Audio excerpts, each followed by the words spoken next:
Výstava sa volá Holé baby, čo už je termín, ktorý mnohých dráždi, ale je zrejme, že je ironický. A ironický je preto, že vlastne to nie je klasická výstava vznešeného žánru aktu v dejinách umenia, ale je to výstava, ktorá bude mať nejaký kritický pohľad.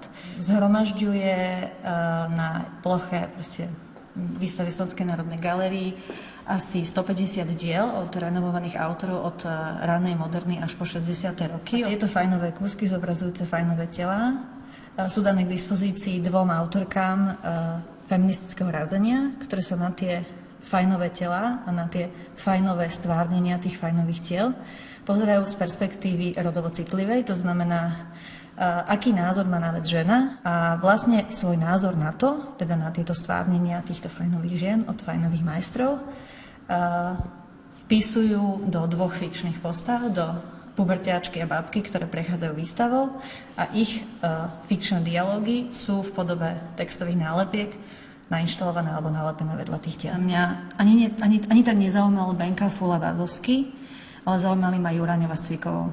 A myslím si, že to je tá nadhodnota tej výstavy, ktorá síce mnohých dráždi, ale kvôli ktorej tá výstava tu vôbec je. Čiže keď sa to volá Holé baby, je to chyták pre takéto šmíravé publikum, ktoré sa príde kvôli tým holým babám. Ja mu samozrejme ani nebránim sa nad nimi nadchýnať, ale proste treba si uvedomiť, že to je skutočne na viaceré čítania. A že ak tu niekomu vadia tie komentáre, tak ako nepochopil celý ten trik tej výstavy, pretože tá výstava bez tých komentárov by jednoducho nebola. V jednom rozhovore ste uviedli, že si myslíte, že ženský akt je neprirodzený a nefér. Prečo si to myslíte? No vy sa bežne akože povaľujete, čítajúc na pohovke a vytrčate zadok do kamery, teda do kamery proste.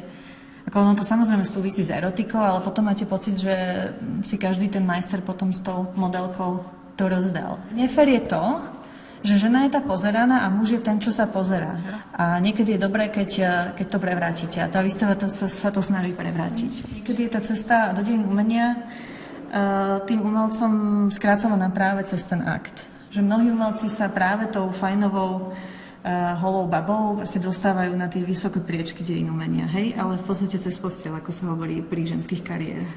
A mužské publikum neodborné úplne v zásade odmieta vlastne tú druhú vrstvu a respektíve reaguje akože čo tie sprosté že ich to jednoducho dráždi a otravuje. Ženské publikum sa väčšinou celkom dobre zabáva. Som si myslela, že predsa len je už to publikum asi trochu vyspelejšie, ale nie je, pretože skoro zákonite sa to mužom nepáči a skoro zákonite sa to ženám páči. No a to odborné publikum je tiež také, tam sa to nedá tak zjednodušene povedať, že mužom nie a ženám áno, tak sa to niektorým veľmi páči a niektorým sa to vôbec nepáči. No. S krásnymi obrazmi skvelé kontrastujú stupidné texty. Hej? Rešpekt za obrazy, inak trapas, krásne obrazy dristy si mohli nechať.